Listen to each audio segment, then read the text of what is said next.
വൈകിട്ടത്തെ എവിക്ഷനോടുള്ള ബന്ധത്തിൽ ഒരു പ്രൊമോ കൂടി ഇപ്പോൾ പുറത്തു വന്നിട്ടുണ്ട്. ലാലേട്ടൻ വന്ന് പറയുകയാണ്, നമുക്ക് ആ എവിക്ഷൻ പ്രോസസ്സിലേക്ക് പോകാം. ശ്രീരേഖ, സിജോ, ശ്രീതു, ജിൻഡോ, അപ്സര എന്നിവർ ഇരുന്നോളൂ, നിങ്ങളുടെ റിസൾട്ട് നാളെ പറയാം. മറ്റ് രണ്ടുപേരുടെ കാര്യം ബിഗ് ബോസ് നിങ്ങളോട് സംസാരിക്കും, അതനുസരിച്ച് എന്റെ അടുക്കലേക്ക് വരാം. തുടർന്ന് ഗാർഡൻ ഏരിയയിലേക്ക് എല്ലാവരും വരികയാണ്. അവിടെ ഒരു ബോർഡില് നന്ദനയുടെയും ശരണ്യയുടെയും ഫോട്ടോകൾ ഒട്ടിച്ചിരിക്കുന്നു. ബിഗ് ബോസിന്റെ അനൗൺസ്മെന്റ് വരികയാണ്. നിങ്ങളുടെ പേരുകളിൽ ഒട്ടിക്കുവാനുള്ള ലെറ്റേഴ്സുമായിട്ട് ഒരു പോസ്റ്റ്മാൻ ഇപ്പോൾ വരും.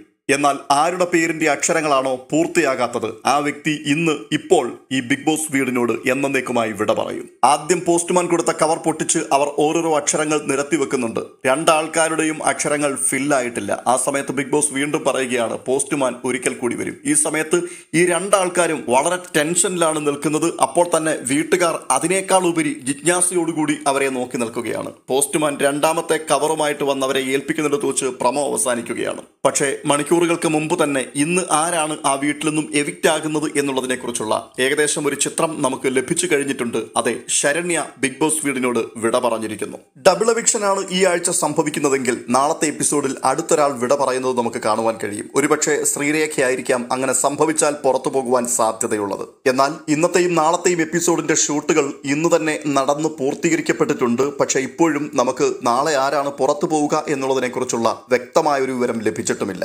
അതുകൊണ്ട് തന്നെ പ്രേക്ഷകരായി നമുക്ക് കാത്തിരിക്കാം.